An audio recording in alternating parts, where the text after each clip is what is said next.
To wound the autumnal city, so howled out for the world to give him a name. The Indark answered with wind.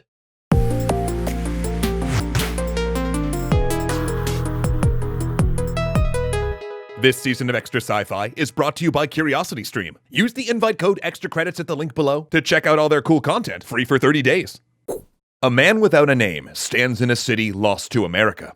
Buried in an ever-shifting haze, the city is a country of its own, forgotten by the America that stands beyond its borders. Only dim memories of this place and what happened here floats through the collective consciousness to call those who the city needs, or who need the city. Within its boundaries, the rest of the world is lost in the same haze. The outside becomes a half-remembered dream. And it is here where we find our protagonist, searching for his name, or looking to lose his name.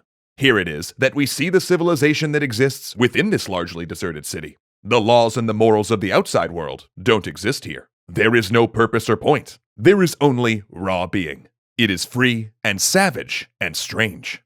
And yet, so familiar and banal. And any story that takes place here will encapsulate all those things. Dhalgren is perhaps the deepest of the deep end of the new wave. In fact, William Gibson, praising Dhalgren, once said, "I have never understood it." I kind of feel the same way. In fact, to be honest, James has no idea how to write about it, because it's a work that defies description. It's totally unlike any standard book of sci-fi. It borrows from the bleeding edge of the modernist and postmodernist literary tradition, and in doing so, defies all of our expectations. At first, it presents itself as a series of riddles or puzzles. Who is the protagonist? How did they lose their name? What happened to Bellana, the strange city this book takes place in? And how did all these people get here? Why did they come?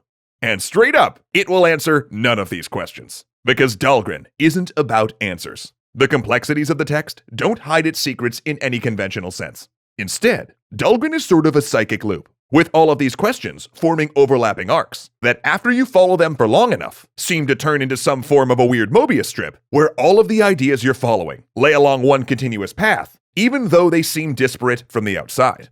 Even the book itself follows this pattern, and borrowing from Joyce, uses the first and last sentence to create a closed loop. The book begins with the line we read at the beginning of this episode, "To wound the autumnal city," and then it ends with, "Waiting here, away from the terrifying weaponry, out of the halls of vapor and light, beyond Holland and into the hills, I have come to." Now, if you put those two lines together, it reads, "Waiting here, away from the terrifying weaponry, out of the halls of vapor and light, beyond Holland and into the hills, I have come to wound the autumnal city." And so we end where we began, or we began where we end. But this isn't something we could know until the very last page. Delany himself described the book as a house of many doors. There are many different entry points into the book, many different places where the book begins, and many different places you can understand as the starting point of the text. For example, somewhere in the novel, the main character finds a notebook that seems like it was his from long ago, perhaps before he forgot his name. When he discovers it, he reads to us some of the writing that's penned in its pages. And the words that he reads us is the opening of Dhalgren. Except, it's not exactly the opening we read. It starts the same way, but then it diverges. Is this to imply that the main character, known only as Kid, has been here before and done this all before, but with slight variation? Is it meant to represent our own journey through the book? Or does it mean that we're actually reading the false Dhalgren? That there's a real version of this book, starting similarly, but telling a different tale, that we will never know? Or does it tell us that the actual path through Dhalgren is unimportant, and only our experience of it matters? Well, we'll never know because Delany never tells us. But maybe that's the point, that we have to decide for ourselves. The book frames itself simultaneously as a journey of self-discovery and of the abandonment of self. In the very opening, we learn that Kid has lost his name, and we get the sense that his coming to Bellana is part of the act of losing his name. Yet the entire book, the Kid's entire journey through Bellana, is still sort of about him finding his name and finding out who he is. And everything in Dhalgren is like this. Things that on the surface seem like contradiction, that when you unpack them, are actually part of one continuous whole. Of course, Kid had to lose or shrug off who he was to go figure out who he is. Many of us have had that moment when we come to the realization at some point in our life that we've let our upbringing, our jobs, our society, or our culture define us, but that's not really us. And we have to go through the process of giving all that up, of losing who we were, before we can become who we really are.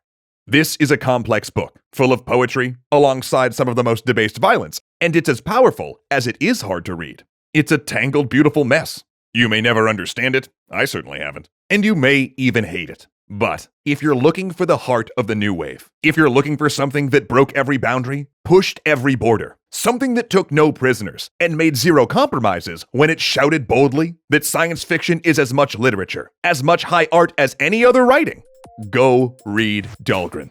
Though again, I can't promise you'll like it. I'm not even sure if I do, but I can promise you one thing. It will be like no other sci-fi you've ever read.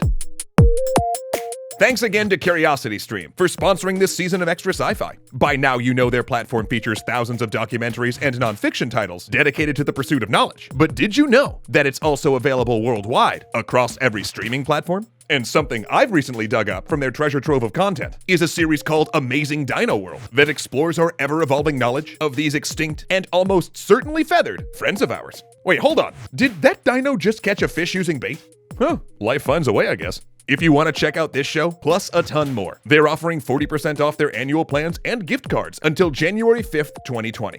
Plus, if you head to curiositystream.com/extra credits right now and use the code extra credits, you can get your first month absolutely free. TLDR, use code extra credits, get free dino learning.